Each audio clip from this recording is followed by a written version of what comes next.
मोठी बातमी आपण पाहतोय, शीतल तेजवानी फरार झाल्याची शक्यता आहे। शीतल तेजवानी परदेशात फरार झाल्याची माहिती मिळतेय। शीतल तेजवानीवरती 2 गुन्हे दाखल आहेत, तर मुंढवा जमीन घोटाळ्यात शीतल तेजवानीवरती गुन्हा दाखल झालेला आहे। आपले प्रतिनिधी गोपाल मुडघरे आपल्या सोबत जोडले गेलेत। गोपाल, सविस्तर अपडेट काय? खरंच शीतल फरार झाल्याची माहिती आहे का? यांचं 2 गुन्ह्यामध्ये सहभाग नोंदवल्यानंतर त्यांच्या विरोधात जे पोलिसांनी शोधकार्य अतिशय जोरात सुरू केलेलं आहे। शीतल तेजवानी यांना अटक करण्यासाठी पोलिसांनी 2 पथकं तयार केलेली आहेत।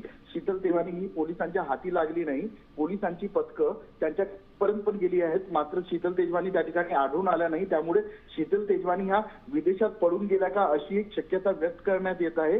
शीतल तेजवानी यांच्या विरोधामध्ये मुंढवातील जमीन खरेदी विक्री प्रकरणामध्ये भावधन पोलीस स्टेशनमध्ये एक गुन्हा दाखल आहे।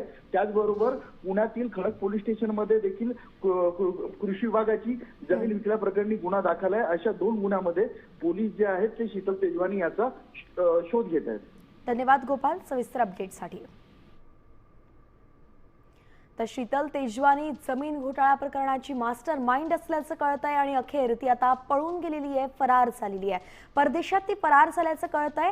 शीतल तेजवानी आपल्या पतीसह परदेशात पळाली आहे आणि 2 गुन्हे तिच्यावरती दाखल असल्याची माहिती मिळते। देश विदेशातील प्रत्येक घडामोडींचे लाईव्ह अपडेट मिळवण्यासाठी आता साम टीव्हीच्या सर्व सोशल मीडिया प्लॅटफॉर्मला लाईक, फॉलो आणि सबस्क्राईब करा। तसंच सर्व नोटिफिकेशनसाठी बेल आयकॉन प्रेस करायला विसरू नका।